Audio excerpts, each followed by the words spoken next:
Instituto Jesuita Pedro Arrupe le da la bienvenida a su ciclo de charlas sobre John Kearney Murray y la libertad religiosa. Esta segunda charla está titulada John Kearney Murray, Teología Pública, Libertad Religiosa y la Democracia en los Estados Unidos. El conferencista va a ser el doctor Sisto García, que es investigador y consultor del instituto. Sisto tiene su doctorado en Teología Sistemática y Estudios del Nuevo Testamento de la Universidad de Notre Dame y enseñó 31 años en el Seminario Regional de San Vicente de Paúl, donde se jubiló recientemente. Sixto. Recomiendo, como aquellos de ustedes que quieran continuar, ¿verdad?, profundizar más en el pensamiento de John Kearney Murray, dos obras principales, entre otras, que yo consulté y que he consultado y leído a lo largo de los años. Una... El Instituto Jesuita Pedro Arrupe le da la bienvenida a su ciclo de charlas sobre John Kearney Murray y la libertad religiosa. Esta segunda charla está titulada John Kearney Murray, Teología Pública, Libertad Religiosa y la Democracia en los Estados Unidos. El conferencista va a ser el doctor Sisto García, que es investigador y consultor del instituto. Sisto tiene su doctorado en Teología Sistemática y Estudios del Nuevo Testamento de la Universidad de Notre Dame y enseñó 31 años en el Seminario Regional de San Vicente de Paúl, donde se jubiló recientemente. Sixto. De Robert McElroy, lo que de suyo vino a hacer su disertación doctoral. Hoy en día cardenal obispo de San Diego, el Papa Francisco lo nombró cardenal hace unos pocos meses, ¿no? El libro se titula The Search for an American Public Theology, The Contribution of John Kearney Murray, publicado en 1989. De más reciente publicación y de más valor biográfico, si ustedes quieren, es el libro de Barry Huddock, Struggle, Condemnation, Vindication, John Kearney Murray's Journey Towards Vatican II. Ambos son libros de gran interés. El libro de McElroy es un libro, si se quiere, más teológica y filosóficamente denso, académicamente riguroso. El de Huddock tiene un valor histórico muy importante, muy esencial. Y hay también otros artículos que son importantes consultar, entre ellos los 5 artículos que John Kearney Murray publicó. Eso lo veremos con más detalle más adelante, ¿no?, en la revista Theological Studies entre 1952 y 1954, y sus charlas en la Universidad de Yale. Fue el primer católico en enseñar en la muy protestante Universidad de Ivy League. El pensamiento de Murray, como todo pensamiento complejo, a veces se explica mejor empezando por el final. Luego titulo esta lámina comenzando por el final. O sea, a partir de lo que es ya su pensamiento maduro, más logrado. En mayo de 1966, la legislatura y el gobernador de Massachusetts aprobaron, después de mucha discusión, revocar, anular una ley que prohibía la distribución de anticonceptivos en el estado. Había ocurrido un intento anterior de revocarla en 1948. El que era entonces arzobispo de Boston, Richard Cushing, después sería cardenal arzobispo, ¿no?, había sido un instrumento importante en derrotar, ¿no?, el intento de revocar la ley que prohibía la distribución de anticonceptivos en el estado.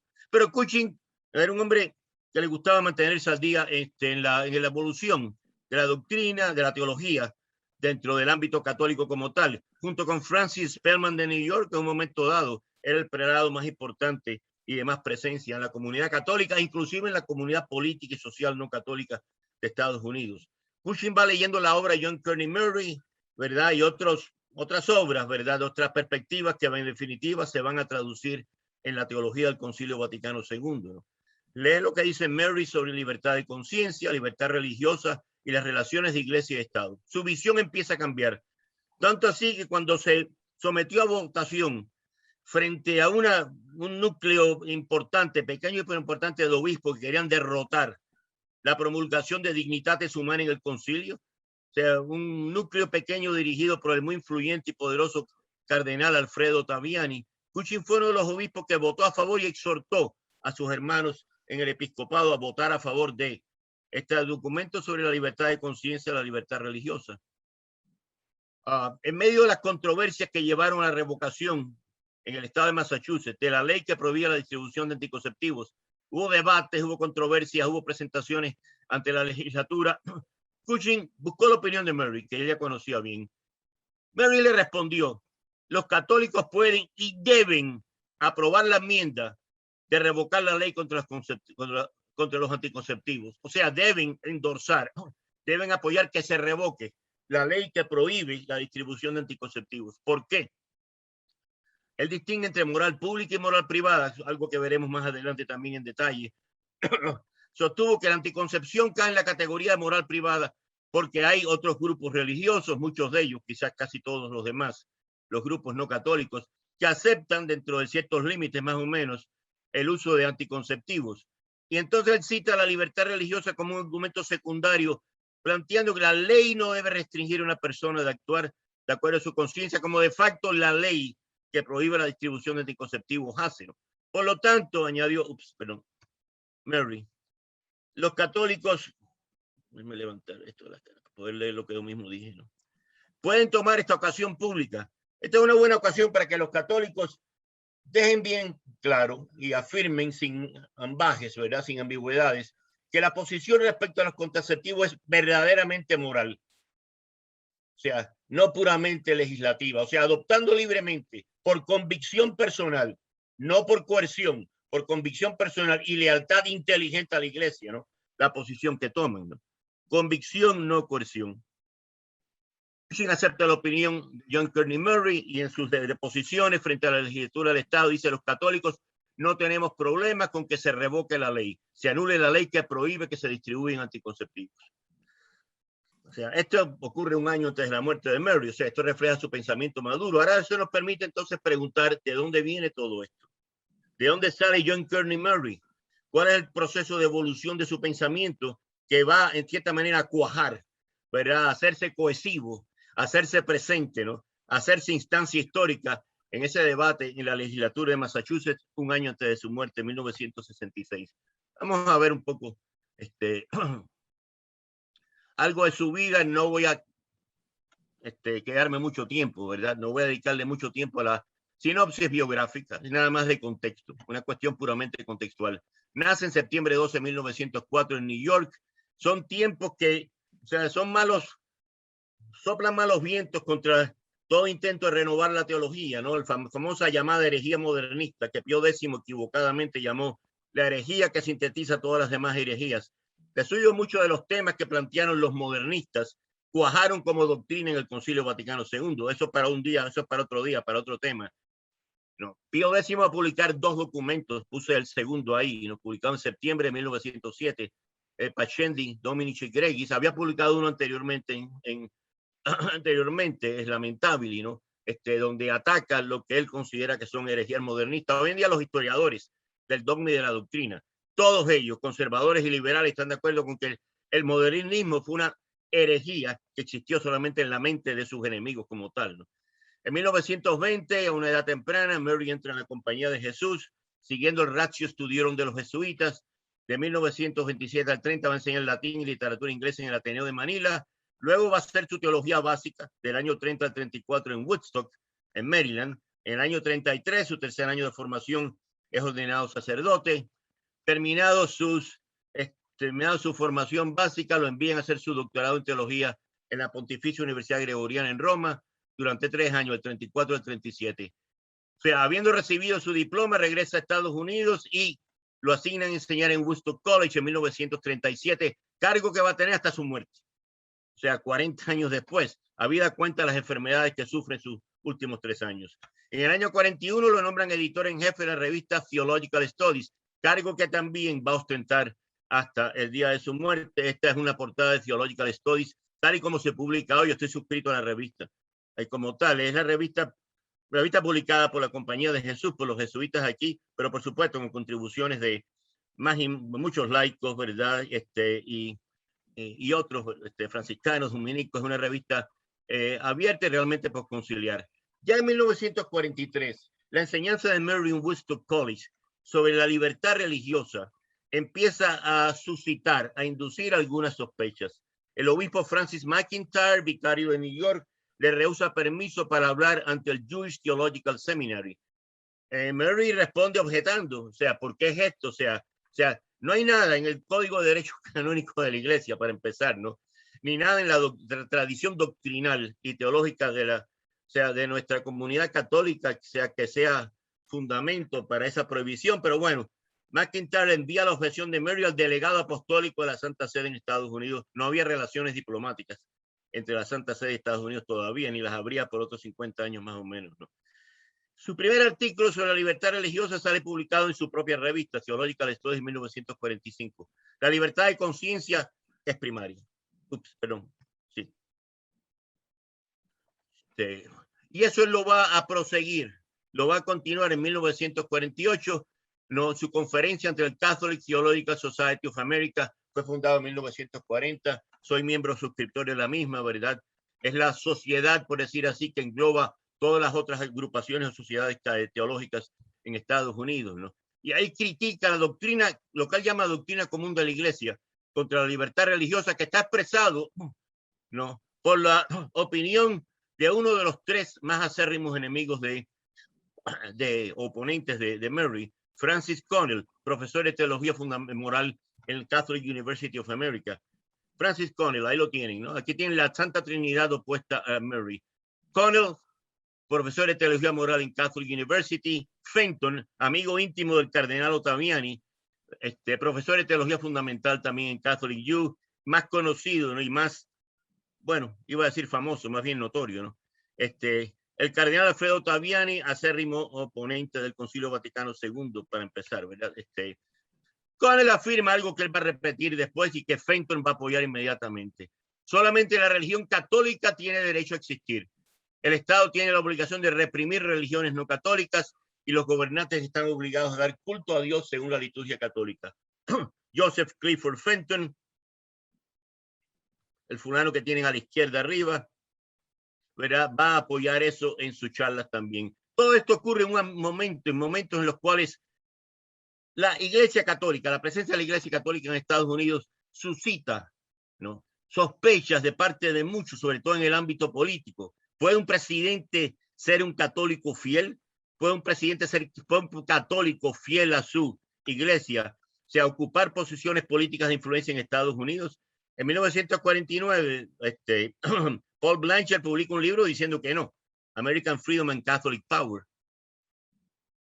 No. O sea, hay una amenaza, ¿verdad? Como tal. Fíjense, si me permiten hacer una pausa, brincando unos años hacia adelante, solamente 11 años. En 1960, cuando se acercaban las elecciones, ¿no?, que iban en definitiva a resultar en la elección de John Kennedy como presidente de Estados Unidos, primer católico que iba a ostentar la presidencia, un número de artículos en revistas. Yo me acuerdo haber leído uno en la revista Selecciones de Selecciones del Reader's Digest, escrito por un obispo episcopaliano, algo marginal, donde argumentaba que un católico no podía ser presidente de Estados Unidos porque lo primero que iba a hacer es establecer una línea roja, un red line, con el Vaticano, ¿no? Y en el momento de tener que optar, de tomar decisiones u opciones críticas políticas, iba a llamar al Papa a preguntarle su opinión, ¿no? ¿No?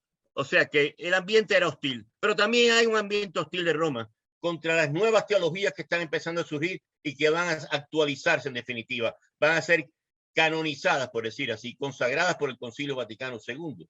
En 1950, Henri de Lubac, el jesuita, y 4 de sus compañeros jesuitas son silenciados y expulsados de sus cátedras en Lyon, en Francia. El teologado de Fourvière, el teologado de ellos estaba aparte, ¿no? 4 años más tarde, Yves Congar y 3 dominicos, entre ellos Marie Dominique Chenu, van a sufrir la misma suerte. Y ahora esto no se me mueve, momentito.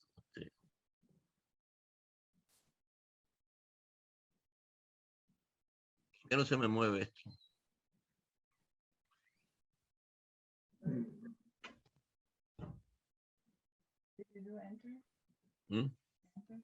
Enter, sí. ¿The mouse dónde?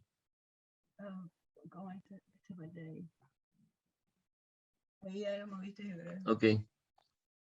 Sí, lo moví. Ok, ya lo resolví con el ratón. La tecnología yo creo que ha elevado una dignidad dentro del reino animal muy sublime a los ratones, ¿verdad? No son indispensables para En 1950, Pío XII publica la encíclica Humani Generis. Pío XII va a ser un factor en el eventual silenciamiento y censura de John Kearney Murray. que rechazando la nueva teología, Henri de Lubac, o sea, propuesta por estos jesuitas que ven ahí, Henri de Lubac, Henri Bouillard, que fue el renovador de la teología fundamental católica y fue uno de los que cayó víctimas de la censura contra de Lubac. Karl Rahner, quizás el más influyente teólogo del Vaticano II, junto con Yves Congar, en mi opinión, ¿verdad? Y sobre él y Ratzinger y Congar hemos dado charlas he dado charlas aquí en este programa, ¿verdad? Están accesibles en YouTube, ¿no? YouTube o no sé, en uno de esos sitios, ¿verdad? En 1950, presionado por las sospechas y lo que él considera que ya es una persecución, él le va a confiar a varios hermanos jesuitas, ¿no? Y eso está en los papers que se conservan en Worcester College. Hay gente que quieren cortarme la cabeza, dice él literalmente. Le envío un memorándum a uno de los asistentes prosecretarios de Estado en el Vaticano, Giovanni Battista Montini, que luego sería, por supuesto, electo Pablo VI en 1963, sobre las relaciones de Iglesia y Estado.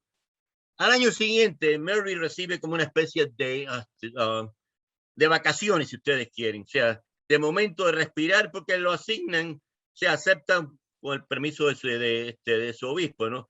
Un profe de Spellman, un profesorado en la Universidad de Yale, Universidad de Fundación Protestante en el siglo XVII. Ahí da con toda libertad académica conferencias sobre teología pública, la ley natural y el Estado, la libertad de conciencia, derecho garantizado por la ley natural. Ya veremos lo que Mary concibe como ley natural, ¿no? Y cómo la va a aplicar, cómo la va a usar, ¿no? Pero aquí lo clave, lo que va a llevar, ¿no?, a su censura directa, es que en diciembre de 1952, Mary va a publicar el primero de 5 artículos. Un 6º artículo ya cae bajo la censura y se le prohíbe publicar. En 1953, junio de 1952 y diciembre de 1953, prosiguiendo en marzo de 1954, publica el primero de 5 artículos sobre la enseñanza de una carta que León XIII le ha escrito a los obispos americanos. Ya veremos lo que dice esa carta sobre la libertad religiosa. Y el primer salvo disparado contra Mary públicamente por un representante de Roma lo dispara Alfredo Taviani en una conferencia que da en la Universidad Laterana de Roma sobre las relaciones de Iglesia y Estado, criticando y citando no de nombre, pero directamente a John Kearney Murray. Aquí hacemos una pausa en su sinopsis biográfica para retomarla más adelante, ¿verdad? Ya en el contexto del desarrollo de su teología madura y de sus últimos años en el Vaticano II, ¿no? O sea, ¿de dónde sale la teología de Mary? Es famosa su apropiación, su lectura, su exégesis de la doctrina del Papa Gelasio. Aquí lo ven. Siglo V de la era cristiana. Gelasio vive en unos tiempos en el cual el Imperio Romano de Occidente, Latino de Occidente, ya ha caído en el año 476, fecha oficial, ¿verdad? De la clausura del Imperio Romano de Occidente, de su final, si ustedes quieren, aunque ya había estado, ya los problemas de inflación, los problemas de las sublevaciones de las regiones y otros habían dado fin por muchos efectos prácticos de un tercio de siglo antes al Imperio Romano de Occidente. Los emperadores de Oriente, por lo tanto, van a asumir, o sea, la preeminencia ahora dentro del Imperio Romano, y el emperador Anastasio I se estaba tomando ciertas libertades, tratar de hacer lo que Carlomagno, quien Alfredo citó, va a querer hacer en el siglo IX, en una carta que Carlomagno le escribe al Papa León I, diciéndole básicamente: usted se ocupe de santificar, de decirle a los cristianos que se porten bien, no que recen mucho. Yo voy a ser el defensor, ¿no?, de la ortodoxia, el defensor de los derechos de la iglesia. Carlomagno de suyo quiere hacer, como Alfredo señaló, de la iglesia su capellanía privada. Ya eso lo había intentado el emperador Anastasio I del siglo V. Pero Gelasio le escribe una carta que se conoce como Duo Sunt, hay dos, diciendo lo siguiente: este es un principio, un principio jurídico, si ustedes quieren, muy simple, muy sencillo, que hoy en día se nos podría antojar demasiado sencillo, pero va a ser el núcleo, la semilla de la cual va a crecer el pensamiento maduro de John Kearney Murray.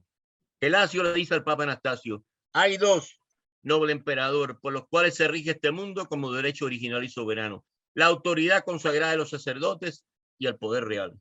Y ahí Murray dice: hay que distinguir entre el autoritas, la autoridad de la iglesia, ¿no?, y el poder del Estado.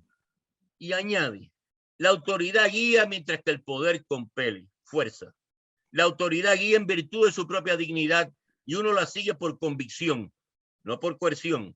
El poder compele en virtud de la fuerza, o sea, mueve, empuja en virtud de la fuerza y uno se mueve ante él en consecuencia de la coerción. Esa distinción que hoy en día de nuevo se nos antoja, ¿verdad? Salta a nuestra vista como algo pues de sentido común, ¿no?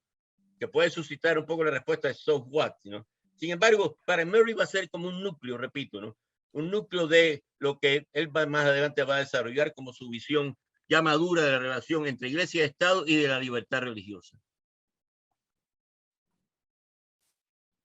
Murray conocía muy bien la historia del dogma y de la doctrina y sobre todo la historia de la legislación jurídica dentro y fuera de la iglesia. Juan de París, un jurista filósofo del siglo XIII, a él, Murray le atribuye a él el haberle dado más cohesión, más sustancia a la doctrina de Gelasio, ¿no? Ya se van a perfilar, ya desde entonces, ya desde mediados y fines de los años 40, yo diría más bien principios de los 50, las influencias claves en Murray. San Agustín y tanto Tomás de Aquino, que va a ser perennemente una influencia en el pensamiento del joven jesuita. Tomás de Aquino, se han escrito volúmenes, muchos de los cuales yo tengo aquí, ¿verdad? Sobre la teología política de Santo Tomás, que se expresa en todas sus obras prácticamente, sobre todo en la Suma Teológica, en la primera parte, en la prima secunda, la primera parte de la segunda sección y sobre todo en la segunda parte, segunda sección, pregunta 66 en adelante, ¿no? Cuando Santo Tomás de Aquino habla de la propiedad privada. Yo he leído eso ante mis estudiantes, ¿verdad? Y les he pedido y les he dicho, identifíquenme el autor de esto. Y algunos levantaban la mano y decían Karl Marx, ¿verdad? O algún pensador socialista. Santo Tomás dice que la única justificación de la propiedad privada es su servicio al bien común. Su servicio al bien común, ¿no? Y que la propiedad privada ayuda a poner los bienes de esta tierra mejor al servicio del bien común. Murray es influido por todo esto. Jacques Maritain, el filósofo francés, también surge como una influencia temprana en Murray, pero tanto él como Roberto Bellarmino, ¿no? Que va a seguir básicamente la doctrina de Gelasio, aunque más adelante después va a señalar una cierta proclividad hacia la hegemonía de la iglesia por arriba de la potestad temporal, ¿no? O sea, va a ser una influencia temporal solamente en Murray, igual que Maritain. Todos estos, ¿verdad? Van a tener un impacto en el joven jesuita, ¿no? Para Murray estaba consciente de los problemas y críticas y desastres que había llevado a cabo los sistemas jurídicos y teológicos medievales, pero conocía las glorias del medioevo, ¿no? Al alto medioevo, el siglo XIII, que nos dio, entre otras cosas, el sistema de universidades, que aunque ya había empezado a desarrollarse a principios del siglo XII, adquieren su carta de ciudadanía, ¿no? Sus cédulas cartularias en el siglo XIII y dentro de eso, ¿verdad? O sea, las nuevas cátedras que se desarrollan en las universidades, teología, ley, medicina, ¿no? Y artes. Y él dice, el periodo medieval, en medio de todos sus problemas, llegó a una cierta síntesis de tensiones y balances, porque no todo era el emperador ni el rey local, ¿verdad? Ellos eran responsables muchas veces ante la misma iglesia, ante el pueblo, ¿verdad? Y ante, por ejemplo, las instituciones como los cabildos de obreros como tal. Un punto clave que sale, sobre todo de la doctrina tomista, sobre la autoridad civil, o sea, este pensamiento del alto escolástica va a surgir después en esta presentación. La va a presentar el gran Francisco de Vitoria en el siglo XVI. Vitoria, el gran maestro de Salamanca, de 1526 a 1546. Va a ser el principio clave de toda su teología política, que parte de Santo Tomás, pero que Murray también recoge. La autoridad civil viene directamente de Dios al pueblo directamente. Y el pueblo, a su vez, por diferentes medios, según el momento histórico, la delega a un gobernante. Puede ser un rey, un emperador, un príncipe, sucesión monárquica, puede ser elección, lo que fuera. La autoridad civil viene directamente de Dios al pueblo directamente, ¿no? Que la va a delegar en un gobernante. A partir de esto, ¿verdad? Para hacer una síntesis de lo que es los fundamentos, de lo que son los fundamentos teológicos, jurídicos, sociales de John Kearney Murray, los 5 fines de razón política para él, que él va a citar, ¿no? O sea, the fivefold ends of political reason. Él va a repetir esa frase muchas veces. Paz doméstica, hay un fin moral, protección de normas morales generales. O sea, como bien dijo Alfredo, no imposición de tal o más cual forma de entender, ¿no? Sectariamente, ¿no? O confesionalmente las normas, sino protección en general, o sea, para impedir que haya un caos moral. La libertad, según el barón de Montesquieu, que lo propone esto hacia 1730, ¿no? Libertad de poder hacer lo que se debe hacer e inmunidad de toda coerción de hacer lo que no se debe hacer como tal, ¿no? Montesquieu, dicho sea de paso, es una de varias influencias secundarias en Murray, habida cuenta que Montesquieu pertenece a esa dimensión ya del liberalismo europeo que se va a desarrollar con más fuerza en el siglo XIX. El gobierno tiene la obligación de contribuir de una forma que respete la dignidad humana, a la plenitud del desarrollo humano, a la prosperidad pública, distribuida proporcionalmente hasta que todos de alguna manera participen en ella. Se le ha criticado a Murray posteriormente, a Drew Christensen y otros, ¿no? Varias cosas, ¿no? Aquí menciono una de ellas, ¿no? Que Murray nunca escribió nada que hoy en día se podría clasificar como una abogacía de la doctrina social de la Iglesia respecto al compromiso con los pobres, con las víctimas del racismo, con las víctimas de las persecuciones, etcétera, con los profetas cristianos que hoy en día mueren, como Oscar Romero y todo eso, ¿no? Claro, Romero murió mucho después, ¿no? Pero en cierta manera, implícito en el pensamiento de Murray hay afirmaciones como esta, ¿no? La prosperidad pública para que todos participen en ella. Por último, la defensa común de la nación. Sí. En cierta manera termino con los fundamentos. O sea, la autoridad del Estado, ¿no? Y voy a citar el original inglés para que no haya confusión respecto a traducciones, ¿no? Recuerden ese axioma italiano, ¿verdad? Estoy seguro que nuestro amigo Enrique Rodríguez lo puede citar de memoria, ¿no? Traductore, traditore. El traductor siempre es un traidor a la lengua original. Eso se da sobre todo en el Nuevo Testamento, ¿no? Las traducciones de la Biblia, yo creo que debe haber un purgatorio especial para ciertos traductores de la Biblia, por quitarle la fuerza emocional, la fuerza profética a los textos bíblicos. Pero bueno, eso ni va ni viene. Government is not the state anymore than government is the law. Eso es un punto clave, ¿no? Esa distinción. El que gobierna, the ruler of rulers are not the government. Government is the ruler in relation to the ruler. Ese sistema, esa dimensión personalista de John Kearney Murray va a definir mucho todo su pensamiento de principio a fin. It is likewise the rule in relation to the ruler. O sea, el gobernado en relación con el que gobierna. Y va a repetir, la autoridad viene directamente de Dios al pueblo, que se la delega a su vez, ¿no? Al gobernante como tal. Sea el gobernante príncipe, emperador, presidente, primer ministro, lo que fuera. Bien. Todos estos fundamentos parten que el uso que hace John Kearney Murray de la ley natural. Todos aquí hemos oído hablar, ¿no? Y hemos escuchado y quizás leído definiciones de lo que es la ley natural. Es una forma, es un concepto más complejo de lo que se piensa. O sea, Murray desecha la noción de ley natural como una especie de sombrero mágico del cual se pueden sacar a capricho dogmas y doctrinas que por lo demás se quedan inmutables, ¿no? Dentro de ese sombrero mágico como tal. Un joven teólogo del Vaticano II, que después sería electo como Papa Benedicto XVI, Joseph Ratzinger, diría, apelando a Santo Tomás de Aquino, ¿no? Que la ley natural nunca es puramente natural, tiene siempre una dimensión trascendental hacia Dios. O sea, no se puede decir que la ley natural se quede dentro de los ámbitos y confines de lo que es la experiencia de la naturaleza humana. Para empezar, no hay naturaleza humana, o sea, que no esté abierta a la gracia, como dijo el mismo Santo Tomás, ¿no? En la Suma Teológica, en la prima secunda, naturaliter anima est capax gratiae. De su propia naturaleza, el espíritu humano es capaz, está hecho para la gracia, o sea, que no se puede entender la naturaleza humana ni la razón humana, ¿verdad? Sin su apertura a la gracia como tal. Habida cuenta de esto, Murray va a adoptar, va a ser una opción por la cual va a ser criticado también, otro objeto de crítica. Sobre todo le viene la crítica de su amigo y colaborador en Dignitates Humanae, Yves Congar, el teólogo dominico. Dice, usted invoca solamente la ley natural, pero ¿dónde están las fuentes de la revelación? Las escrituras, sobre todo los padres de la iglesia.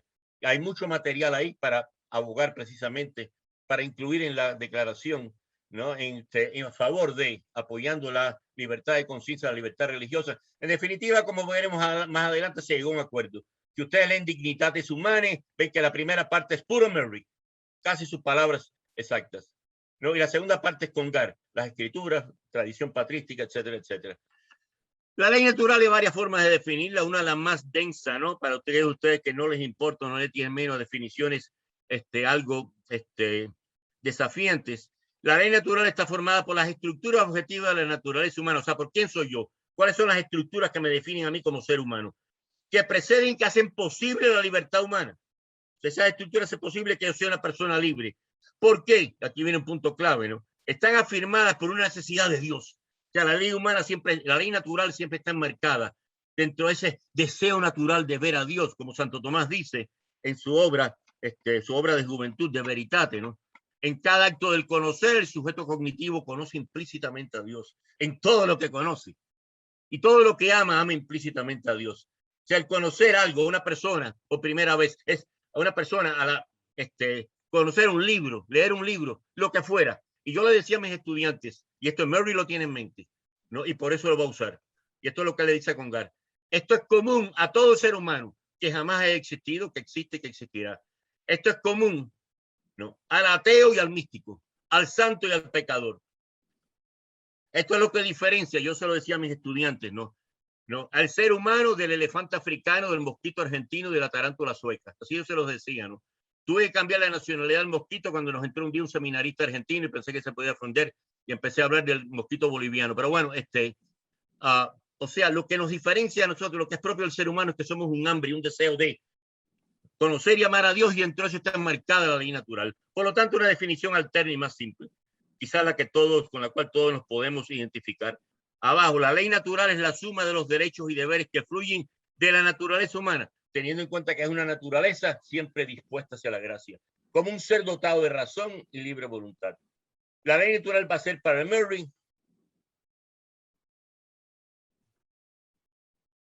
la forma en que la va a usar, el fundamento de por qué la libertad religiosa, ¿no? Procede de lo que es un dato común para todos los seres humanos, y eso es lo que dice Congar. Si yo apelo solamente a las escrituras, a la revelación que se nos ha comunicado por los comentarios de los padres de la iglesia, por los escolásticos, va a haber muchos que se van a desencantar de esto, que van a desconectarse de esto, pero si apelo a la ley natural, dentro de los ámbitos, por decir así, nuestra comprensión católica, hay muchos que se van a abrir más a esto, ¿no? O sea, pero él, como dije antes, él rechaza la noción de que la ley natural es algo inmutable. O sea, la ley natural tiene un carácter personalista, la experiencia propia de los seres humanos, conectada con la evolución histórica, determina cómo la ley natural debe ser entendida. Y cito ahí de nuevo, ahí les repito la cita que dije antes, Joseph Ratzinger, posteriormente Benedicto XVI, en sus años de joven teólogo del concilio, ¿no?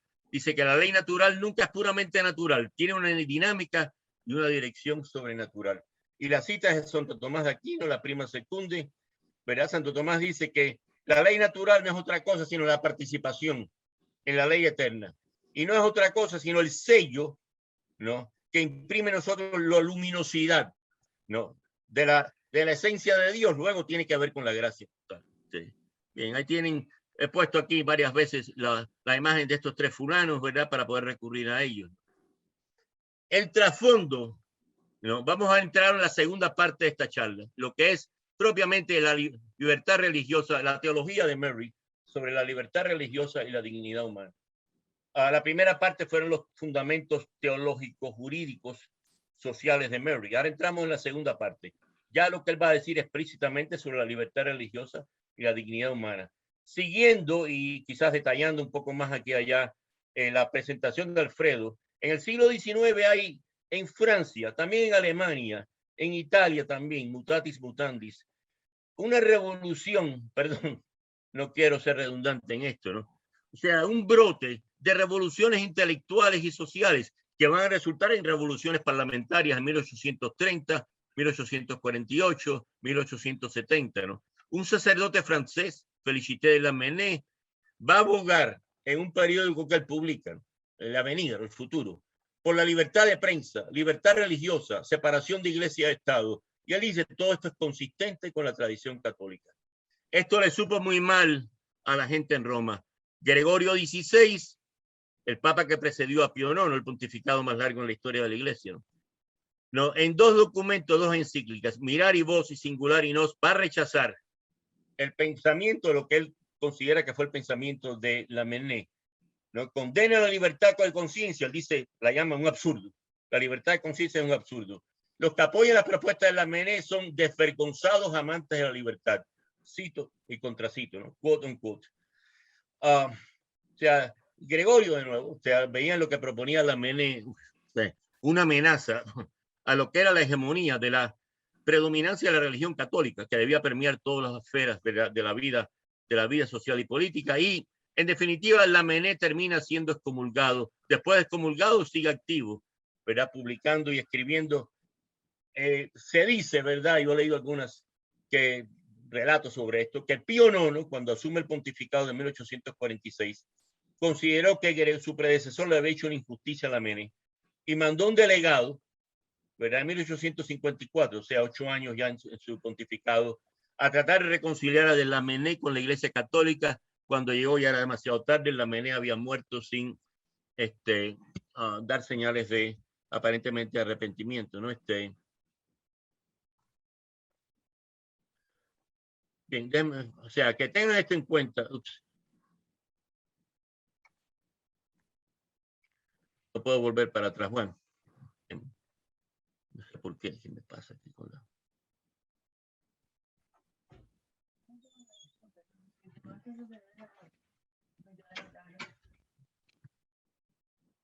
Te puedes poner para que te puedas ver. No, de ahí no te estás viendo. Mamá, ¿cómo he hecho para atrás? Elena me está ayudando. Espérate. ¿Cómo echas para atrás? Aquí ella, ¿no? No, no, aquí para echar para adelante, pero no puedo echar para atrás. Espera, sí, tienes razón. Pero tienes razón, ya resolví el problema. Nada más que la parte de la cara, pero hay una manera de que tú te puedas ver ahí, y eso es lo que estaba tratando de... Aquí está bien, o sea, Elena me está diciendo que aparentemente se me veía la mitad de la cara nada más, y ella quiere que ustedes sepan con qué hombre tan apuesto, ¿verdad? Ya se casó, así que si me pueden ver mejor ahora, bien. Bien, en el contexto de esto viene un momento clave. Un obispo que realmente casi nunca mencionado en el contexto de Murray, un obispo francés, Félix Dupanloup, de suyo un obispo conocido por su defensa de lo que era en aquel momento la doctrina social católica en gérmenes, propiamente, ¿no? Comprometido con la justicia social, pero todavía muy apegado, muy abrazado a las prescripciones rígidas de que el gobierno, los regentes de una nación tienen que ser católicos y defender esa posición religiosa. Él propone una teoría que se va a conocer a partir de él hasta el día de hoy como la tesis hipótesis. O sea, tomando el lenguaje, ¿no? De Boecio, lo ven en la segunda párrafo ahí, ¿no? Filósofo del siglo V, ¿no? O sea, Dupanloup dice, en la situación ideal, o sea, la tesis, es que un gobierno se declararía a sí mismo y a su nación oficialmente católicos. Sus líderes estarían obligados a dar culto en su capacidad oficial en la liturgia católica y debían prohibir el culto público de los no católicos. Dupanloup dice, pero en el mundo en que vivimos esto es imposible. O sea, recuerden que este es un obispo que ya a mediados del siglo XIX conoce las revoluciones liberales, ¿no? Que promueven libertad religiosa, libertad de prensa y que son anticlericales y anticatólicas en sustancia, ¿no? En este mundo esto es imposible. Solo los católicos pueden, bajo ciertas circunstancias, cooperar y hacer ajustes necesarios. Esto es lo que se llamó después, a partir de Dupanloup, la tesis hipótesis propiamente, ¿no? Y va a tener una especie de confirmación en 1895. Esto va a ir más directamente, esto por decir así como son las primicias, los comienzos del proceso que va a llevar al silenciamiento de Murray. O sea, la doctrina de Dupanloup, tengan eso en mente, tesis, hipótesis. Lo ideal es que el gobierno sea católico, rinda culto católico, esta es la única religión que tiene derecho a existir, y que prohíba o que restrinja de alguna forma el culto de los no católicos como tal.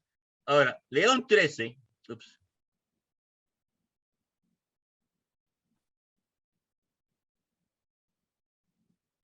en 1895 va a tomar este tema en una carta que empieza con la palabra en longínqua, distante, a los obispos de Estados Unidos. Es una carta importante porque en cierta manera Murray se va a meter en líos oficialmente con Roma por la respuesta que él le va a dar a esta carta en sus artículos en Theological Studies. León dice, por un lado, él alaba la prosperidad de los Estados Unidos, el crecimiento de las parroquias católicas, el hecho que sí, aún habido cuenta de el sentimiento anticatólico que había surgido a mitad del siglo en Estados Unidos, los know-nothings, los nativistas que queman iglesias católicas y todo eso, pero por lo menos la Constitución americana concede libertad de religión, ¿no? Y la Iglesia Católica cae bajo esa rúbrica.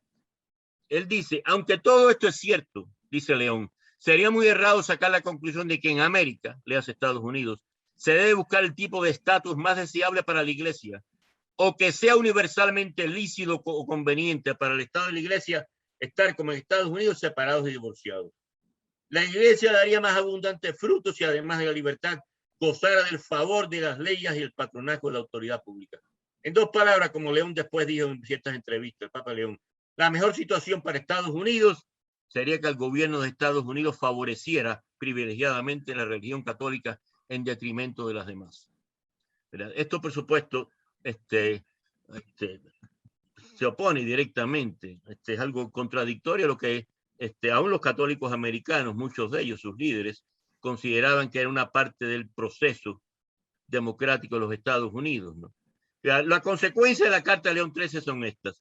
Por manifestar una posición en este texto y en el resto de la encíclica a la separación de Iglesia y Estado, a la libertad religiosa, va a mantener más sutilmente quizás que sus predecesores la noción que solo la religión católica tiene derecho a existir. Y el diálogo de la Iglesia con otras confesiones religiosas. Es bueno señalar que para entonces ya Félix Varela, que había muerto en 1853, en los años de 1830, 40 de suyo, estando en New York, sostiene diálogos con el pastor protestante Brownlee, creo que Oscar Brownlee y otros, ¿verdad? Que tenemos en ese sentido, ¿no? Un teólogo presbítero cubano, ¿no? Que ya está actuando de una forma mucho más avanzada. Consecuencia de la Carta de León XIII es fortalecer la opinión de el PC profesor de teología fundamental en Catholic University, Francis Connell, enemigo de Murray en definitiva, que va a repetir, voy a repetir lo que ya cité antes, ¿no? Lo que está en azul: ninguna otra forma de religión tiene derecho alguno por la ley divina a existir o a propagarse. La nuestra es la única religión que tiene derecho a existir. La existencia de cualquier denominación no católica se opone al plan de Dios para la humanidad como tal. La revista jesuita La Civiltà Católica, en 1948, va a decir algo parecido. La Iglesia Católica Romana, convencida por sus prerrogativas divinas de ser la única verdadera iglesia, debe exigir el derecho de libertad solamente para ella. No, aquí viene un punto clave para Murray, ¿no? Que de suyo también Connell lo había dicho, y también Fenton. Porque tal derecho solamente puede ser poseído por la verdad, nunca por el error. La Iglesia exigirá que se le niegue existencia legal al error. Lo que está diciendo este artículo de la Civiltà es que el error no tiene derechos. Y Murray va precisamente a ser crítico ya a nivel filosófico teológico de este principio. Entramos ahora en el camino al silenciamiento. Los cinco artículos que Murray va a publicar en Theological Studies, a los cuales aludí antes, ¿no? En diciembre de 1952, enero, febrero y diciembre de 1953, marzo del 54, y un sexto artículo, repito, no fue publicado porque ya estaba censurado y silenciado en Murray. Constituyen, en la opinión de un gran historiador del Vaticano II, un gran analista teológico del Vaticano II, Joseph Komonchak, ¿no? Su contribución erudita más impresionante, ¿no? His greatest scholarly contribution. Michael Schuck, citado por Barry Hudok, dice que es the most impressive pieces of Catholic political theology ever written by a North American theologian. O sea, constituyen, los artículos, ¿no? Más impresionantes de teología política católica jamás escrito por un teólogo norteamericano. ¿Qué dice Murray respecto a la doctrina de León XIII en esa carta que León XIII le escribe a los católicos, a los obispos de Estados Unidos? Por un lado, qué lindo que la Iglesia Católica tenga libertad ahí, me alegro de la prosperidad de la nación, de las parroquias católicas, pero el sistema que ustedes tienen no puede ser el ideal para la Iglesia Católica. Lo ideal sería que ustedes, el gobierno americano, se declarara católico, que favoreciera, León no llega a decir reprimir las religiones no católicas, pero casi, ¿no? Favorecer privilegiadamente, o sea, considerar casi como religión oficial a la religión católica, cosa que por supuesto no se oponía directamente a la primera enmienda de la Constitución americana, ¿no? La primera enmienda, las 10 primeras, el Bill of Rights, ratificado por el Congreso americano en diciembre 15 de 1791, Alfredo la leyó, ¿no? O sea, dice que el gobierno no hará, el Estado no hará de ninguna religión la religión oficial como tal. Entonces Murray va a decir, miren, hay que leer a León XIII en contexto histórico. Aquí él se adelanta, ¿cuánto tiempo? Pues se adelanta casi unos 10 años, una década, ¿no? a ese retorno, por decir así, a ese retorno, esa visión teológica genial que Henri de Lubac, Karl Rahner, Marie-Dominique Chenot y Yves Congar le van a dar al Concilio Vaticano II y que va a ser nuestra herencia en el periodo postconciliar, que es leer a la Iglesia, su teología y su doctrina en un contexto histórico, leer los condicionamientos históricos en los cuales se desarrolla esa doctrina y ese dogma. Un punto clave de la educación de San Juan XXIII convocando el Concilio Vaticano II, mejor dicho, abriendo la primera sesión, ¿no? Y de los teólogos del Vaticano II es que en la Iglesia todo evoluciona. Eso no quiere decir que un dogma hoy sea verdadero y mañana sea falso, que la presencia real de Cristo en la Eucaristía hoy sea verdadera y mañana falso, sino que sus formas, las formas de decir y aún en su contenido evolucionan, se profundizan. Y Murray va a demostrar esto en su análisis de la doctrina de León XIII. Él dice, hay dos aspectos, ¿no?, dentro del cual escribe León XIII que son importantes para entender por qué él dice lo que dice, aparentemente inímico al sistema democrático americano. ¿No? O sea, hay que entender esa situación social y política del liberalismo continental. Esos dos elementos son el absolutismo de Estado y la autonomía absoluta de la razón individual. Primero, el absolutismo de Estado. La teoría de gobierno que imperaba en el liberalismo europeo, dentro del cual escribe León XIII, le concedía al gobierno plena autoridad sobre las facetas, aún las facetas político-sociales de la existencia humana, sin dejar lugar para la Iglesia. O sea, en nombre de la libertad religiosa y de la separación de Iglesia y Estado, el liberalismo decimonónico europeo relegaba a la Iglesia un plano privado y personal, ¿no? Como de suyo se ha hecho aquí también en Estados Unidos a nivel de la, a nivel periodístico, a veces en ciertos libros y todo eso, ¿no? La religión debe ser algo privado como tal, ¿no? Pero de suyo, dentro del ámbito del sistema americano, hay libertad para que la Iglesia contribuya, o sea, que su mensaje se haga presente, ¿no? Y que sea decisivo en el ámbito político, en el ámbito social como tal. Pero en tiempo de León XIII esto no era así, ¿no? Y peor todavía, León XIII sabía muy bien por qué había sido parte de esta controversia. Cómo este liberalismo, ¿no?, de absolutista del Estado, precisamente al declarar libertad religiosa, separación de Iglesia y Estado, traducía, o sea, básicamente la libertad religiosa como libertad de la hegemonía de la religión católica, ¿no? Y esto se expresaba en leyes anticatólicas, como las siguientes. Seguro que muchos de ustedes conocen el Kulturkampf, la guerra por la cultura, que inició el canciller de Alemania, Otto von Bismarck, de origen luterano, pero von Bismarck no tenía convicciones religiosas. Para él, la Iglesia católica constituía una amenaza política, ¿verdad? Sobre todo a partir de su gran líder, ¿no?, miembro del Parlamento alemán, Otto Windhorst, ¿no?, que fue el fundador del Partido Central Alemán, que existió hasta la Segunda Guerra Mundial, ¿no? Partido Centrista Alemán. Eso amenazaba para él la unificación prusiana y todo eso. Por lo tanto, su ataque a la religión católica no fue movida por motivos teológicos, por motivos de, ¿verdad?, de luteranismo contra catolicismo, sino por motivos políticos. En 1871, las leyes de Volk, nombradas por un parlamentario anticatólico alemán, y luego las leyes de mayo de 1873 secularizan la educación en Alemania, se apropian de las escuelas católicas. Las leyes de mayo van a expulsar a órdenes religiosas, ¿verdad?, aquellas que no son necesarias para servicios públicos. Algo semejante va a ocurrir en Francia con las leyes de Ferry, el Comité de Educación Pública. Jules Ferry, que fue ministro de Educación y luego primer ministro de Francia. Hay que destruir la influencia del clero en la universidad. Sus leyes de 1881 y 1882 van a resultar en la laicización compulsoria, obligada, de la educación francesa, y también son expulsadas ciertas órdenes religiosas, expulsión que va a ser confirmada en 1905 por las leyes de René Waldeck-Rousseau. Un beneficio para mí de las leyes de Waldeck-Rousseau expulsando ciertas órdenes religiosas es que una de ellas fueron los hermanos de las escuelas cristianas de La Salle, que salieron como bola patronera de Francia, expulsados, y un grupo de ellos fue a dar a Cuba para fundar el colegio en el cual yo me eduqué. Pero bueno, eso ni va ni viene. Bueno, para mí sí va y viene, pero...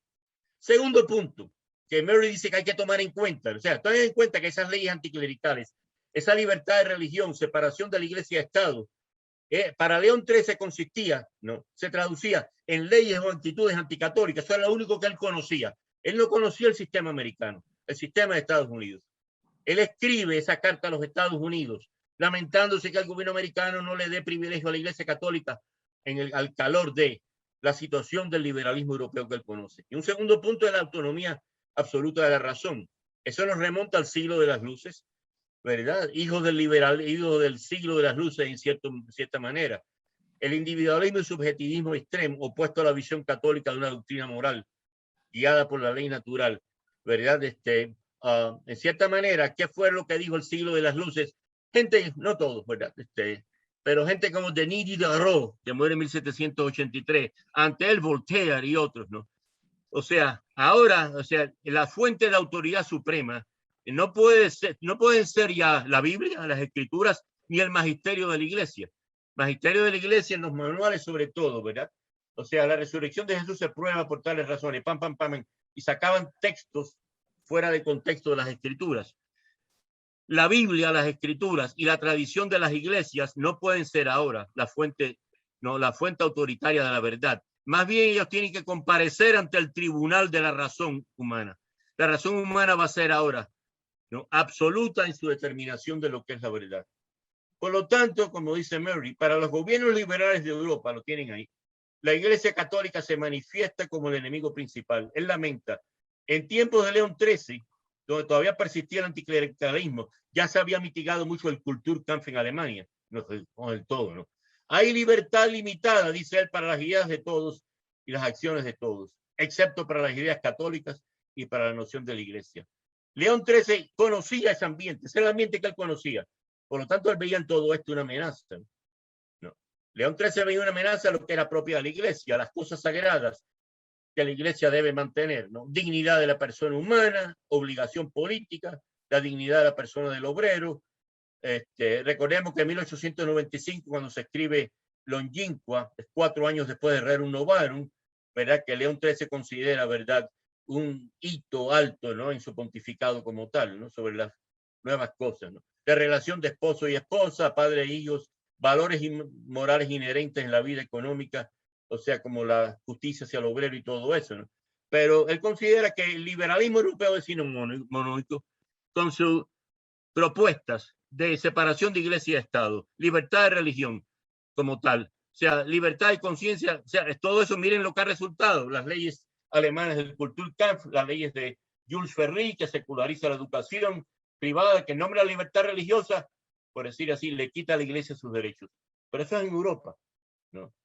No. Y él dice, el rechazo de la separación entre iglesia y Estado que plantea León XIII fue su reacción a las circunstancias políticas en Europa, donde se marginaba la iglesia de toda vida social por los gobiernos liberales anticatólicos. Esa es la única forma de separación de iglesia y Estado que León conocía. El problema del Papa con la libertad religiosa fue también una reacción ante las actitudes, medidas y leyes anticlericales de estos gobiernos. ¿Qué medidas y leyes? Ya las hemos visto, ¿verdad? Y la acabo de mencionar de nuevo. Las leyes de la guerra por la cultura en Alemania, las leyes de Volk y las leyes de Mayo en Alemania, 1871-73, las leyes del Jules Ferry del 1881-82, que secularizaban la educación, todo eso en nombre de la libertad religiosa y de la libertad de conciencia. La iglesia no nos puede mandar ya, no nos puede imponer su doctrina, su magisterio, su jurisdicción como tal. Esa fue la reacción de estos gobiernos, ¿no?, al promulgar las leyes, y eso es lo que León XIII conocía. Lo que León XIII conocía, más nada, ¿no? Lamentablemente, León no estaba familiarizado con los principios de una tradición diferente, angloamericana, que se expresaba por formas y decretos constitucionales ilimitadas y un gobierno limitado, que en la frase aquí de Abraham Lincoln, ¿no?, gobierno de, por y para el pueblo, ¿no?, es un discurso de Gettysburg de noviembre 19 de 1863. O sea, León no discernió, el Papa León, que la separación de iglesia y Estado y las libertades que él rechazaba, no, que libertad de expresión, de religión, podían tomar forma diferente en los Estados Unidos. Y él dice una cosa clave. Los consejeros en Roma de León XIII conocían lo que Jean-Jacques Rousseau, ¿no?, muere en 1755, había dicho, ¿no?, sobre todo esto, ¿no?, libertad de conciencia, o sea, el Estado secular como tal, separación de la iglesia y Estado, con tonos anticlericales. Conocían lo que Rousseau y sus discípulos liberales habían dicho, ¿no?, pero nunca oyeron hablar de los Federalist Papers en Estados Unidos. O sea, ustedes saben, los Federalist Papers fueron 82, no lo tengo incluido en las láminas, pero a forma de explicar, 82 artículos, ensayos escritos por James Madison y Alexander Hamilton entre más o menos junio de 1787, mejor dicho, algo posterior, ¿no? Y septiembre de 1788, recién ratificada, ¿no?, la Constitución de Estados Unidos, se ratificó en septiembre 17 de 1787, pero tenía que ser ratificada por los estados, ¿no? Y Hamilton, ¿no?, y Madison le piden a la legislatura del estado de New York que ratifique la Constitución. Miren qué bella la Constitución, miren qué conveniente es, cómo respeta nuestras libertades. Y en estos 82 artículos, que coleccionados se conocen como los Federalist Papers, donde hay una muy clara explicación, pues esto se vende en Amazon.com, yo lo tengo, ¿no?, de lo que, cómo se debe interpretar la Constitución. Exhortan a que se ratifique como tal. Dice, pero allá en Roma jamás oyeron hablar de esto, ni mucho menos de Madison, de Hamilton, quizás algo de George Washington, ¿no? Y algo de Jefferson, que Alfredo mencionó. O sea, ese fue el problema. El problema fue el contexto histórico dentro del cual León escribió lo que escribió. Entonces, añade Murray, la primera enmienda de la Constitución, parte del Bill of Rights, como mencioné, ratificado en 1791. Esa primera enmienda no tiene tonos religiosos. No habla del destino último del ser humano, ¿no? O sea, nuestra trascendencia hacia Dios, como dice Santo Tomás, que en todo acto del conocer, pero estamos remitidos, lo querramos o no, seamos ateos o místicos, lo que fuera, estamos remitidos a Dios, hacia el absoluto. O sea, la sociedad no expresa ninguna pretensión de parte del Estado de asumir valores últimos como tal. O sea, es puramente una prescripción secular. Su propósito no es separar la iglesia de la sociedad, sino solamente el orden de la ley. O sea, que no esté regida por ninguna ley que la haga oficial y mandatoria, ni por ninguna ley, ¿no?, que la prohíba y que sea hostil a ella. O sea, lo contrario de lo que había ocurrido en Europa, ¿no? Tampoco niega la necesidad, la primera enmienda de la Constitución americana, no niega la necesidad del valor social de lo religioso. Él dice, es una regla legal. O sea, el error de León XIII fue que había leído en la primera enmienda, si es que la leyó, ¿no?, o en sus consejeros, una eclesiología secularizada, y eso es falso. O sea, la doctrina de León, como ya hemos dicho, no quiero repetir, se diría circunstancias específicas, por lo tanto, aplicada a Estados Unidos y aplicada en general, son obsoletas y contingentes. Por lo tanto, ¿qué está planteando John Kearney Murray aquí? Algo revolucionario, algo nuevo, evolución de la doctrina y del dogma, algo que va a ser patente y va a ser, por decir así, de uso común en los documentos, por lo menos en la teología, o sea, de las grandes asesores del Concilio Vaticano II, que ya mencioné, Henri de Lubac, Karl Rahner, Yves Congar, Marie-Dominique Chenu, el joven Joseph Ratzinger y otros como tal, ¿no? Libertad de conciencia, muy brevemente, apartándonos un poco del flujo del tema, ¿no? Yo no quería incluir esto aquí, pero no quería apartarme, ¿no? ¿Cómo se define conciencia? Pues hay tantas definiciones como proponentes, ¿no? Pero quizá una definición más común propuesta por Joseph Ratzinger, también por Karl Rahner y por otros, ¿verdad? Conciencia es ese elemento de la experiencia humana de libertad. O sea, somos libres, ¿no? La conciencia es ese elemento que nos dice que somos responsables de nuestras acciones. La palabra bíblica que designa conciencia es corazón. En el Antiguo Testamento, el hebreo leb o lebeb se usa 858 veces. Cardía en el Nuevo Testamento, 153 veces. ¿Qué significa corazón en el contexto de los temas bíblicos? ¿Qué significa corazón en el contexto de las Escrituras? Significa, simboliza, designa la totalidad de la persona humana. Es el asiento, la sede de la volición humana, de su querer y optar como tal. Pausa aquí, dicho sea de paso, les recomiendo un libro, está en inglés, de una colección de ensayos del padre Pedro Arrupe sobre la teología del Sagrado Corazón. No es un documento devocional ni piadoso. Arrupe, por supuesto, jamás escribiría nada de eso. Es un documento profundamente teológico, el significado bíblico y teológico de la palabra corazón. Pero bueno, eso ni va ni viene. O sea, es conciencia. ¿Y qué interpretaciones hay de la conciencia? Una es reconocer o no las exigencias de la conciencia. Segundo, libertad de obedecer o no a la conciencia, independientemente de condicionamientos externos históricos. Tercero, ya la libertad de conciencia en contexto social, o sea, el derecho natural de vivir según mi conciencia, sin que ninguna ley oprima ese derecho como tal, ¿no? Las dos primeras definen lo que es ser persona, una persona abierta hacia los demás, el yo que se abre al tú y regresa a mí formando un nosotros, ¿no? El yo y el tú, reconocer lo que mi conciencia me exige socialmente como tal. Una frase de John Henry Newman que repetiremos más adelante. San John Henry Newman, beatificado por Benedicto XVI, canonizado por Papa Francisco, ¿no? En su carta al duque de Norfolk, que siempre fue el aristócrata inglés que representaba a la Iglesia Católica, aún en tiempos de persecución anticatólica. ¿No? Newman dice, la conciencia es the aboriginal vicar of Christ, traducido a un inglés más moderno, es el vicario de Cristo primero, original. El primer vicario de Cristo es la conciencia, ¿verdad? Esto para Murray fue muy importante, ¿no? No. Pero entonces, en cierta manera, volvemos un poquitico aquí al flujo ya histórico. Vimos cómo esos 5 artículos que Murray escribe en Theological Studies entre 1952 y 54, donde él dice lo que acabamos de decir precisamente, ¿no? O sea, su comentario, su análisis de lo que León XIII ha dicho, ¿no? Y por qué el Papa dice cosas que se entienden solamente al calor de ese liberalismo anticlerical europeo, no de la situación de la Iglesia en Estados Unidos, ¿verdad? Por lo tanto, son prescripciones que da León XIII que son obsoletas para nosotros. En 1953 emerge Ottaviani, la figura de Ottaviani. Da una conferencia, ¿no?, en la Universidad Pontificia Universidad Laterana en Roma, ¿no?, donde ataca directamente, a Murray,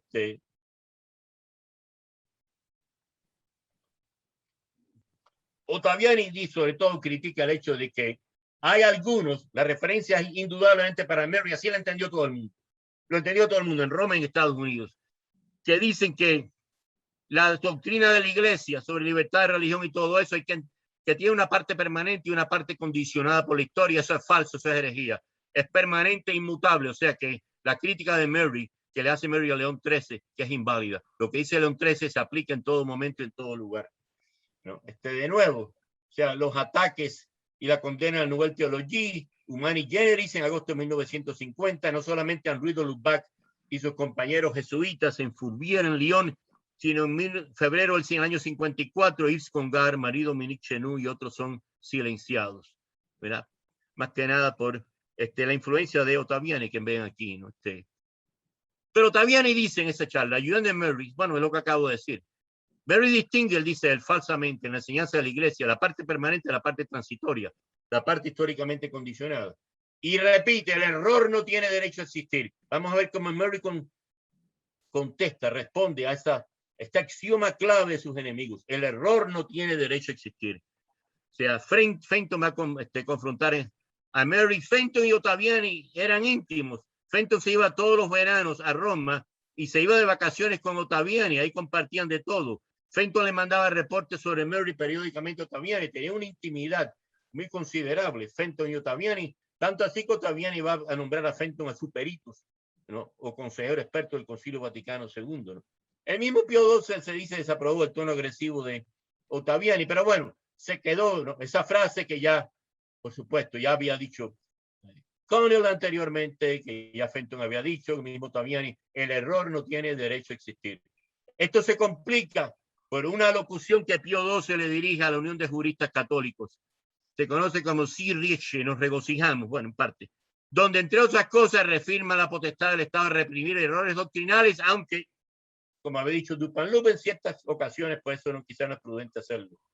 Pero añade, aquello que no corresponde a la verdad o a las normas de moral no tiene derecho a existir, no tiene derecho a existir, o sea, el error no tiene derecho a existir. ¿Verdad?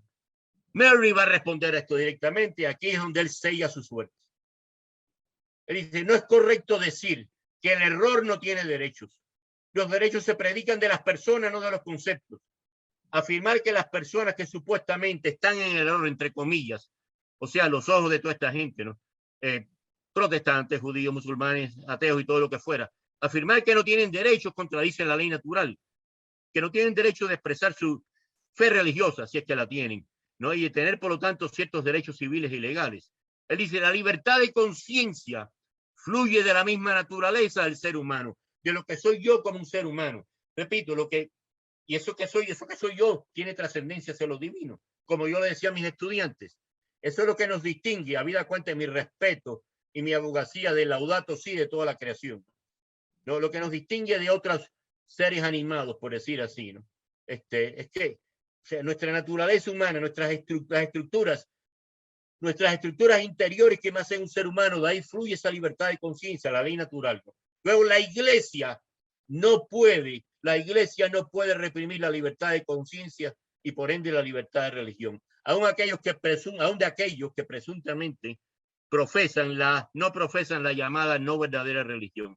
Y de nuevo, ¿no? Él va a citar a St. John Henry Newman. La conciencia es el primer vicario de Cristo. La iglesia no puede reprimir esa libertad. Bien. Mary empieza a tener problemas cardíacos, hospitalizada en 1953. Como dije antes, en febrero de 1954, aquí resumen parte de la sinopsis biográfica del comienzo. Congar y otros teólogos dominicos son silenciados, ¿no? Pero entonces Ottaviani le envía una queja, la queja que Fenton había enviado al cardenal Spemann de New York sobre Mary. Ottaviani directamente, el prefecto, yo creo que prefecto, ¿no? De la congregación del Santo Oficio.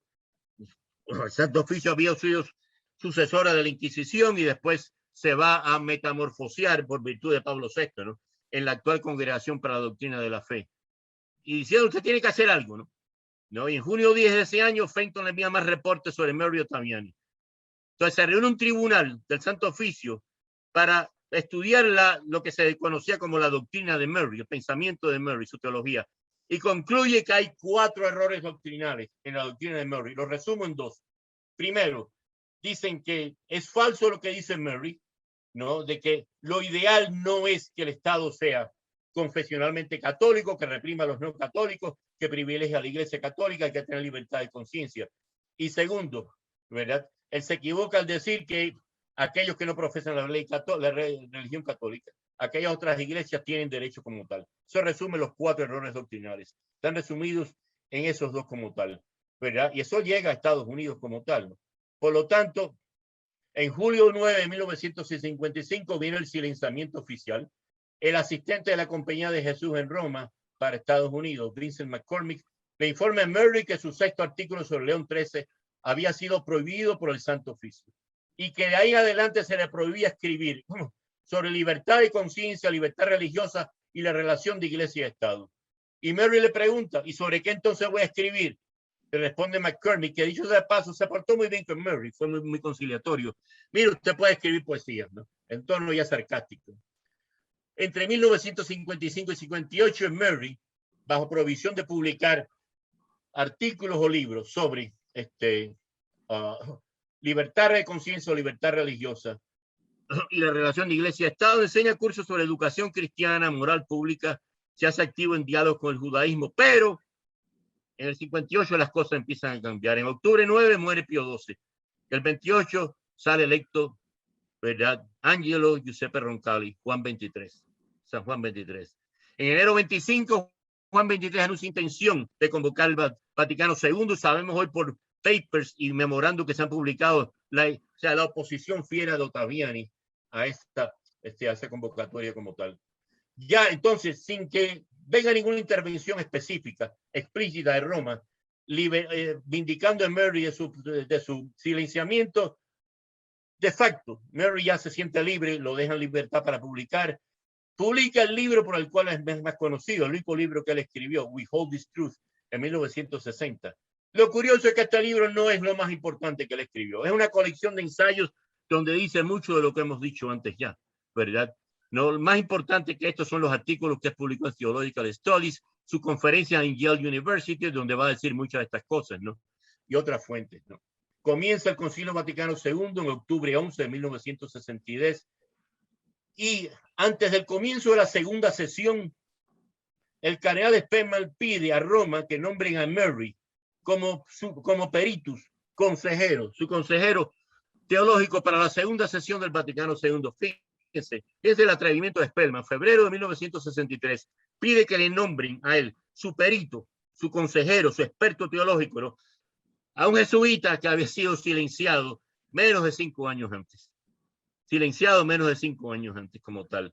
En abril 11 de ese año, Mary recibe su nombramiento. Lo curioso es que una semana después de ser nombrado, ¿no?, perito oficial, consejero y experto oficial teológico para el Concilio Vaticano II, Catholic University of America le retira una invitación a dar una conferencia ahí por sospecha de herejía. ¿Verdad? Están presentes ahí en Catholic University invitados para una conferencia John Kearney Mary, Hans Kuhn y otros. Y sea por lo que fuera, Catholic University, aún sabiendo que Mary ya era oficialmente un perito del Vaticano II, le dice: usted no puede dar la conferencia aquí. Las ambigüedades y contradicciones de nuestra Santa Madre Iglesia, ¿no? sea, entre noviembre 12, en que se introduce el esquema sobre la libertad religiosa, originalmente se introdujo como parte del esquema sobre el ecumenismo, ¿no? Después se particularizó y se hizo documento aparte. Y diciembre 7 de 1965 se disputa en medio de amargas controversias, de intentos que azotaban, y 3 de ellos para impedir su aprobación.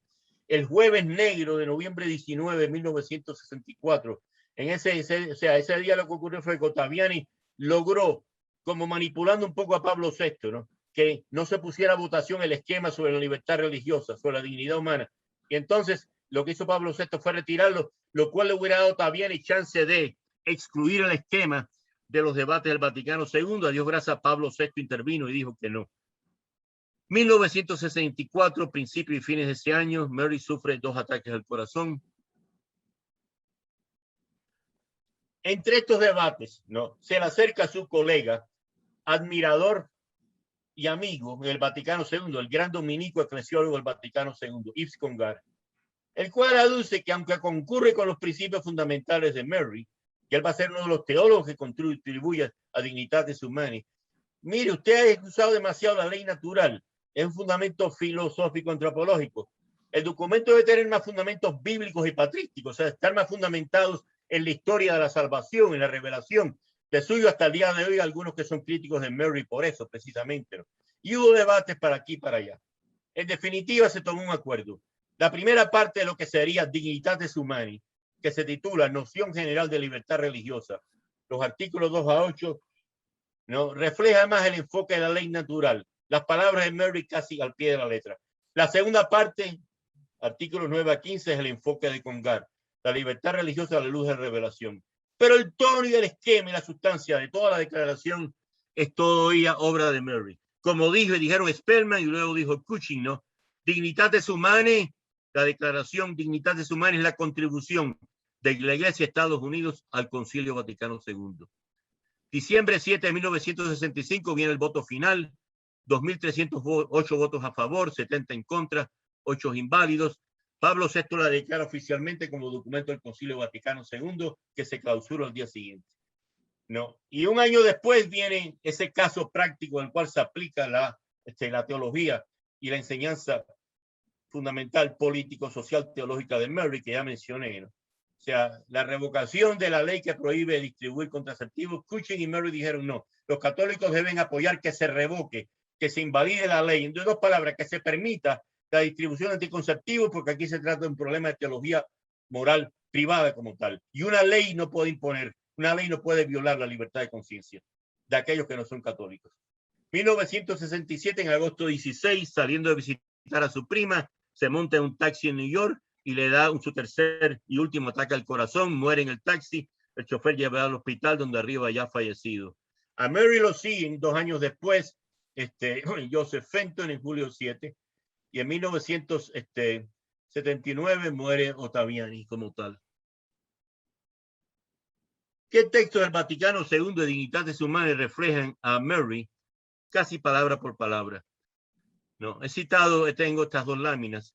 Los hombres de nuestro tiempo exigen que los hombres en su actuación gocen y usen del propio criterio y de libertad responsables. Palabras de Mary, guiados por la conciencia del deber y no movidos por la coacción. Ottaviani, en la primera sesión de debate sobre la declaración como tal, que en aquel entonces era parte del decreto Unitatis Redintegratio sobre el ecumenismo, propiamente, ¿no?, se opone fieramente a esa frase de Mary, ¿no? La declaración añade, el concilio declara que el derecho a la libertad religiosa es realmente fundado en la dignidad misma de la persona humana, tal como se le conoce por la palabra revelada de Dios y por la misma razón natural. La primera parte de esta frase es pura Mary, sacado de sus conferencias en la Universidad de Yale y en sus otros escritos, y en los escritos, los artículos de Theological Studies como tal. Por consiguiente, el derecho a la libertad religiosa no se funda en la disposición subjetiva de la persona, sino en la persona por ser persona. Por lo cual el derecho a esta inmunidad contra la coerción permanece también en aquellos que no cumplen la obligación de buscar la verdad y adherirse a ella. O sea, también aquellos, en 2 palabras, que moralmente fallan en ese deber de buscar la verdad como tal, tienen derecho a su libertad de conciencia. Aun cuando esa libertad de conciencia apunte a una, vamos a decir, a un horizonte algo distorsionado, pero tienen esa libertad. El hombre percibe y reconoce por medio de su conciencia los dictámenes de la ley divina, conciencia que tiene obligación de seguir fielmente en toda su actividad para llegar a Dios. Por tanto, no se le puede forzar a obrar contra su conciencia.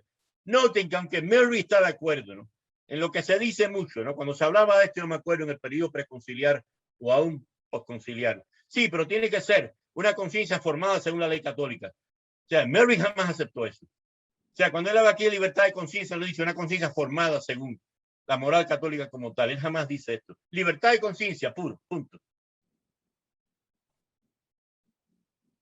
El ejercicio de la religión, por su propia índole, consiste sobre todo en actos internos, voluntarios y libres. Actos de este género no pueden ser mandados ni prohibidos por una potestad humana, por legislación. Y por último, ¿no?, el bien común de la sociedad, que es el conjunto de las condiciones de vida social mediante los cuales los hombres pueden conseguir con mayor plenitud y facilidad su propia perfección, pero se asienta sobre todo en la observancia de los derechos y deberes de la persona humana. La protección del derecho a la libertad religiosa concierne a los ciudadanos, a las autoridades civiles, a la iglesia y demás comunidades religiosas. Recordemos cómo Mary responde, ¿no?, o sea, a lo que Francis Connell y Fenton y el mismo Taviani dicen, interpretando esa carta a León XIII, ¿no?, a la cual Mary respondió con tanta firmeza, ¿no?, que el error no puede tener derechos. El error no tiene derecho a existir, y Mary responde diciendo: los derechos se predican de la persona, aunque esté en error, no de un concepto, como puede ser la verdad o el error. O sea, no se puede decir que solamente la verdad tiene derecho a existir o que el error no tiene derecho a existir. Eso es falso. Eso viola la ley natural. La ley natural dice que todo ser humano tiene derecho a su libertad de conciencia. A su conciencia le indique, aún si desde el punto de vista de una cierta comunidad religiosa, léanse los católicos, esa conciencia está dictando cosas que no son de acuerdo con lo que decimos. Esa persona, por el hecho de ser persona humana, por el hecho de ser, citando aquí a Martin Buber, ¿no?, a Gabriel Marcel y a otros, la persona es el yo que se abre al tú y se entrega al tú y que regresa al yo formando un nosotros. O sea, formando un aspecto constituyente dinámico del bien común. Esa persona humana tiene derechos, aún si se apoya, aún si sostiene en su uso de libertad conciencia proposiciones con las cuales podemos o debemos disentir como tal. Tiene ese derecho propiamente. Bien, eso es todo.